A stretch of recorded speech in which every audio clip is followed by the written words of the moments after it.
Let's turn now to exploring the Shema, discussions on the issues of Trinity.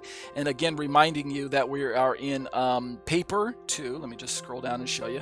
For segment 2, we're in segment 2 now. This is exploring the Shema, discussions on the issues of Trinity, paper 2, Yahweh and Yeshua, part 29. All right, so let me just read this paragraph here, which is my own statements, and then one more conclusion from Dr. Branson. And then we've got one more paragraph here. And then if we've got some time, I'd like to read some notes from a gentleman by the name of Pastor R.C. Sproul. He has since passed away recently, but he was a central figure in the Ligonier Ministries, which still carries on even though he has passed away.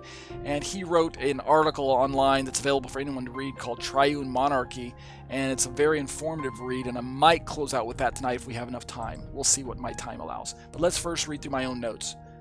Dr. Branson's final analysis of Tuggy's Unitarian perspective of the Trinity reveals that in the end, Dr. Tuggy, although highly intelligent and expertly trained in analytic theology and philosophy, nevertheless likely has an invalid understanding of the historical theological landscape from which he draws his own definitions and logical Unitarian versus Trinitarian conclusions. In the words of Dr. Branson himself. So let's read Dr. Branson. He writes, quote, "In conclusion, without keeping one eye on history, Tuggy's definitions may initially seem perfectly reasonable, but his substantive arguments really just amount to the biblical case for the strong monarchy view." We'll read about that in a moment here when we look at Dr. Sproul's comments. Coupled with definitions that rule out monarchical modes of the Trinity from even counting as Trinitarian and reclassify them as Unitarian, thus obviously results in a bleak picture for Trinitarianism so defined.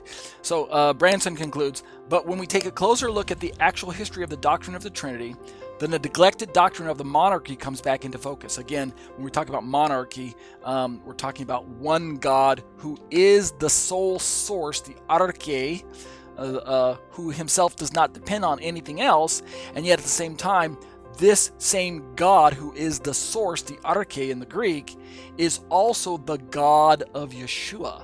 In other words, one of his identities is Father. And if this God is eternal, then this must mean his identity as idioma, as Father, is also eternal. And if that's the case, then it's analytic, like Dr. Branson says, that if a Father is eternal, then he must have a Son. And if the Father is an eternal Father, then the Son must be an eternal Son. Thus, Yeshua is eternal with the Father at the level of sonship.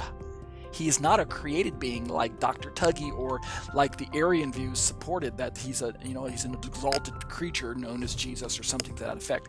In my opinion, Dr. Tuggy's Unitarian perspective, where he believes that Jesus is not fully God, but is in fact some exalted man creature that was created by God to be deified by God and worshipped because God demands it. In my opinion, that sounds suspiciously like Arianism, unfortunately. Of course, Dr. Tuggy wouldn't articulate it that way, but in my understanding, that's really what it amounts to. So going back to what Dr. Branson says concerning making sure that we take a closer look at the history of the doctrine of the Trinity, and we're looking through the research that has already been provided for us by the early church fathers, which of course, again, I need to remind you is built upon what the apostolic scriptures were already teaching, right? If we take a closer look, then the neglected doctrine of the monarchy comes back into focus. Dr. Branson calls it neglected because many Protestant Christians of today, which would include many Catholics as well, are far removed from the idea of monarchy. That we don't really think about God in terms of the arche, the first source. We're so focused on trying to describe God in his three persons that sometimes we forget that itself is built upon the idea that there's one God who is the source. So